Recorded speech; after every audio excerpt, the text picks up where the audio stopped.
Hey, good evening, guys. We're doing a catch and cook tonight. Rhonda's in the kitchen. She's helping me with the pasta, and we're cooking up the rabbit that Caleb shot on the opening day of our deer hunt. Let me flip this around and kind of show you what we're dealing with. So here I've got a cup of tomatoes sliced. These are grape tomatoes. I like grape tomatoes because of the sweetness. And then I modified this recipe a little bit because the rabbit that I have isn't quite as big as the one in the recipe I was looking at. But anyway, we're making rabbit cacciatore. So in here, this is about 1.5 tablespoons of freshly chopped oregano, about 1 tablespoon of freshly chopped rosemary, and then about 1/2 tablespoon of parsley flakes. It called for thyme as well, but we were out of time and I didn't realize that, or I would have picked some up at the store. So I've got the rabbit in the pan in 3 tablespoons of avocado oil, and I'll show you guys that here in 1 second. So here's our rabbit in the avocado oil. We're going to brown this on both sides, and then we will add those other spices into it after that, I believe, is the next step. I have to look at the recipe again real quick. All right, still browning the rabbit, and we just added 1/2 tablespoon of minced garlic. So we flipped it over once, so we're browning on one side, now we're working on the bottom side.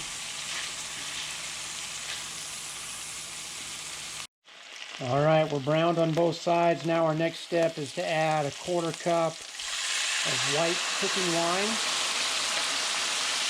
and our cup of tomatoes.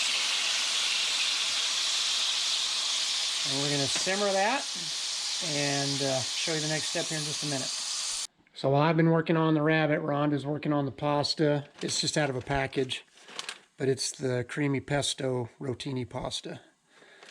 So she's bringing that to a boil, and we'll be adding the contents of that in here in just a second.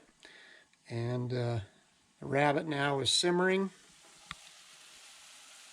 Well, that smelled good when I pulled the lid off, and I still can't smell because of COVID.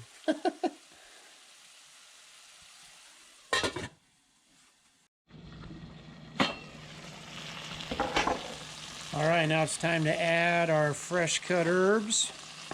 You can see that's reduced down quite a bit. So we'll get those in and stir it around, and then we've got about 5 minutes and we're going to plate it up and eat.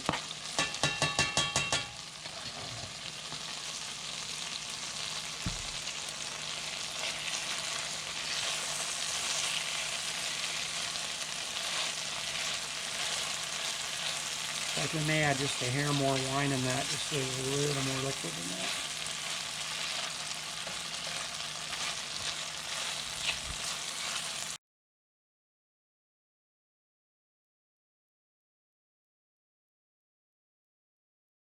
Here it is plated. So this is the pesto rotini pasta.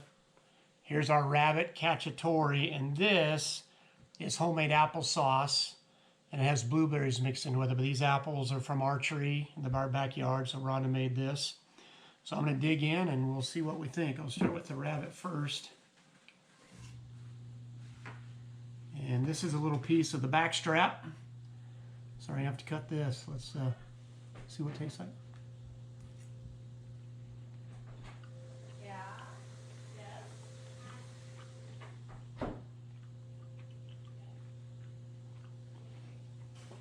That is so good.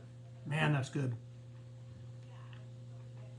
I might have overcooked it just a little. It's a little dry, but it's tender. It's got great flavor. I can taste the oregano. I can taste the rosemary. The little bit of sweet tartness of the tomatoes. Man, that's fantastic, guys. Let's try a little piece off of the hind quarter here. Is that what you call it on a rabbit? How's what you call it on a deer? Do you call it a hind quarter? Back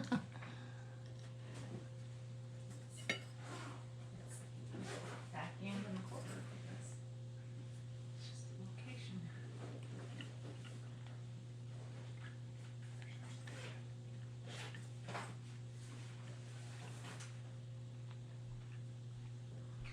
I would eat that all day. Probably give that an 8. Like it's pretty good. I'm gonna have Rhonda give her a try. Let's see what she thinks. Rhonda's going in. Should I eat it with the tomato? You eat however you want. I think tomatoes are great. I think they.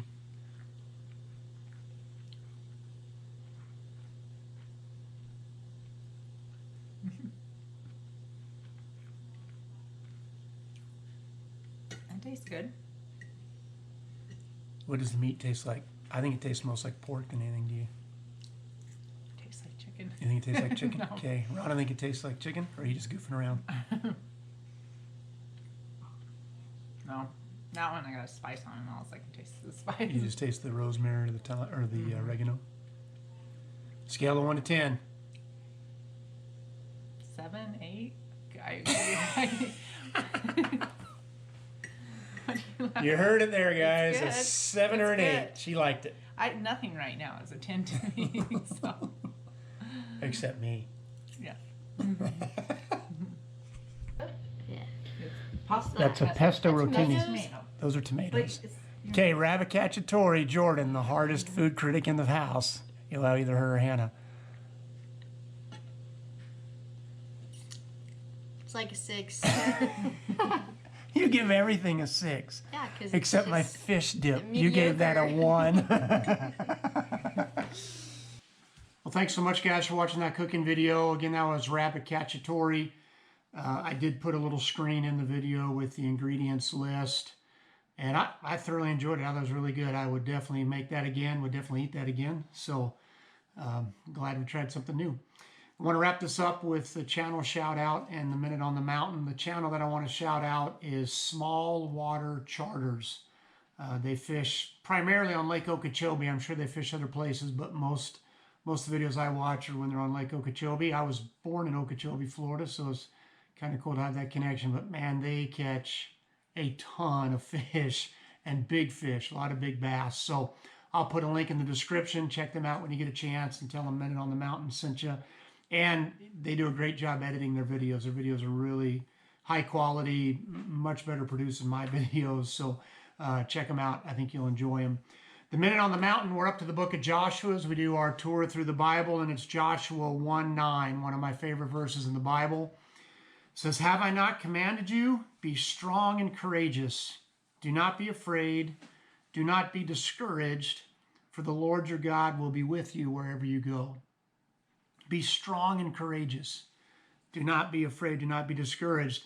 It doesn't say, for the Lord your God will keep you from having difficulties in your life.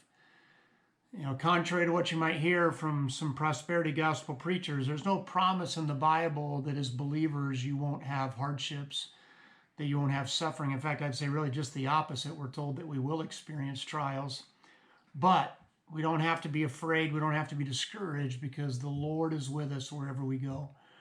And so when there's something that he allows us to go through, he's always right there, right next to us in the thick and the thin with us. So that's, again, Joshua 1:9. I hope that brings you some encouragement if maybe you're in the middle of something tough, that God is right there with you.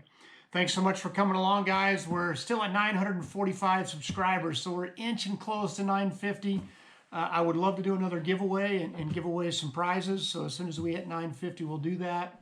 So if you've been watching the videos for a while, but you've never subscribed, please hit that subscribe button. And we'll see you the next time right on the mountain.